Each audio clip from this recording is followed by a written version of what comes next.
Hai guys, perkenalkan nama saya Nikomang Susilawati. Saya dari Universitas Negeri Makassar, Fakultas Ekonomi, jurusan Manajemen Angkatan 2019.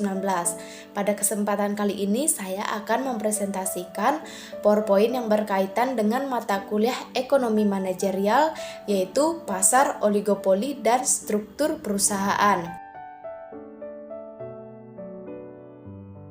Nah, apa sih yang dimaksud dengan pasar oligopoli? Pasar oligopoli adalah pasar persaingan tidak sempurna. Mengapa disebut demikian? Karena di dalam pasar tersebut jumlah produsen dan pedagang tidak sebanding dengan jumlah pembeli atau konsumen.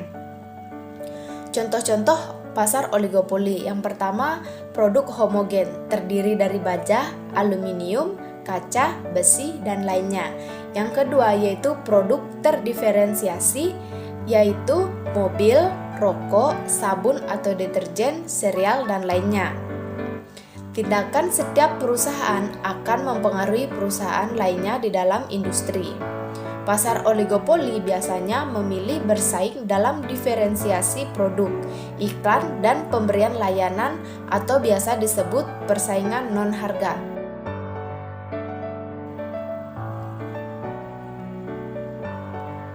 Selanjutnya yaitu ada sumber terjadinya oligopoli. Yang pertama ada skala ekonomi, di mana merupakan fenomena turunnya biaya produk per unit dari suatu perusahaan yang terjadi bersamaan dengan meningkatnya jumlah produksi. Istilah keekonomian skala seringkali dicampurkan dengan istilah pengembalian skala.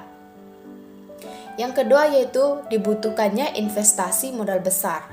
Nah, investasi adalah aktivitas menempatkan modal baik berupa uang atau aset berharga lainnya ke dalam suatu benda, lembaga, atau suatu pihak dengan harapan pemodal atau investor kelak akan mendapatkan keuntungan setelah kurun waktu tertentu. Yang ketiga ada proses produksi yang dipatenkan. Proses produksi di sini merupakan suatu bentuk kegiatan yang paling penting dalam pelaksanaan produksi di suatu perusahaan. Yang keempat ada loyalitas merek. Loyalitas merek adalah istilah dalam pemasaran untuk menggambarkan seberapa kuat preferensi seseorang konsumen terhadap sebuah merek bila dibandingkan dengan merek lainnya.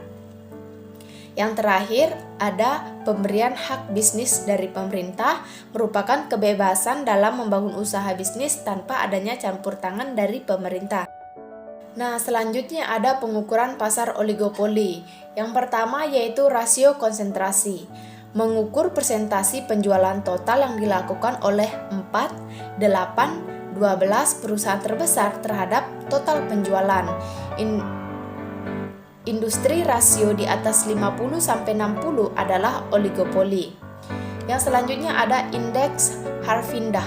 Indeks ini dihitung dengan menjumlahkan nilai kuadrat pangsa pasar semua perusahaan di dalam pasar.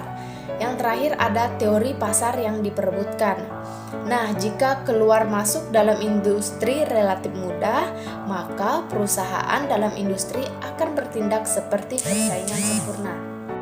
Nah, selanjutnya ada karakteristik pasar model Cournot.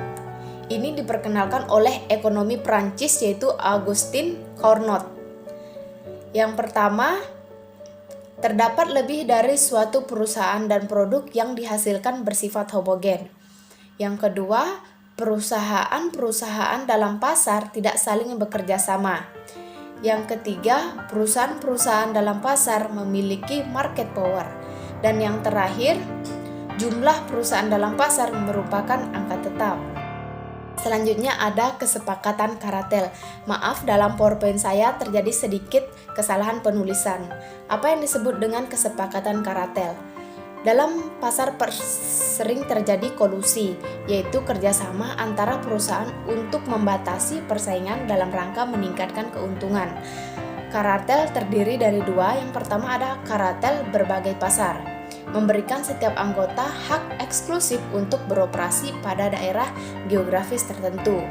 Yang kedua ada kartel terpusat, merupakan perjanjian resmi antara berbagai produsen oligopolistik dari suatu produk untuk menentukan harga monopoli, mengalokasikan output masing-masing anggotanya. Nah, selanjutnya ada kepemimpinan harga. Apa yang dimaksud dengan kepemimpinan harga? Merupakan salah satu cara membuat penyesuaian pasar tanpa harus kolusi dan perang harga adalah kepemimpinan harga. Kepemimpinan harga merupakan perusahaan yang diakui pemimpin harga, melaksanakan perubahan harga, dan kemudian perusahaan lainnya dalam industri dengan cepat mengikutinya. Yang kedua ada perusahaan barometrik, merupakan perusahaan terbesar, dominan, atau perusahaan biaya terendah di dalam industri. Selanjutnya ada perusahaan pengikut, mengambil harga pasar seperti diberikan dan berperilaku sebagai pesaing sempurna. Nah, slide selanjutnya yaitu perkembangan oligopoli global. Terjadi kecenderungan bagi lahirnya oligopolis global yang semakin cepat karena banyaknya perusahaan besar dunia semakin bertambah besar akibat pertumbuhan internal dan merger.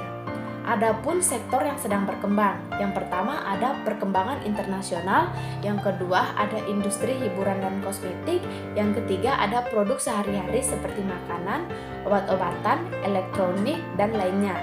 Sebuah perusahaan bisa saja merupakan monopolis di pasar nasional, akan tetapi pada saat yang sama akan menghadapi persaingan dari oligopolis global yang lebih besar dan efisien.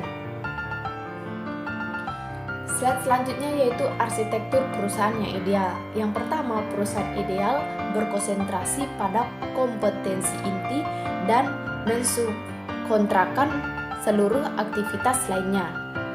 Selanjutnya, perusahaan ideal adalah organisasi pembelajaran. Selanjutnya, perusahaan yang ideal akan mengoperasikan pabrik atau perusahaan dengan benar-benar efisien. Selanjutnya, perusahaan ideal mengkombinasikan fisik dan maya dengan tanpa halangan. Yang terakhir, perusahaan yang ideal adalah perusahaan yang bisa dengan segera bereaksi atau biasa disebut real-time express. Slide selanjutnya, perusahaan maya dan relationship enterprise. Virtual korporatif atau perusahaan maya, jaringan kerja temporer, perusahaan independen, yaitu pemasok, pelanggan, dan bahkan pesaing, yang bergabung bersama dengan kontribusi kemampuan intinya masing-masing untuk secara cepat mengambil keuntungan di pasar.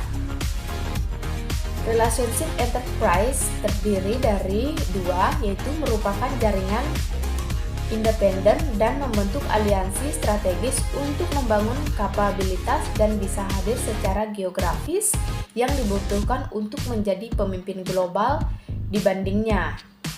Relationship enterprise bersifat jangka panjang, keterkaitan lebih stabil, luas daripada perusahaan maya.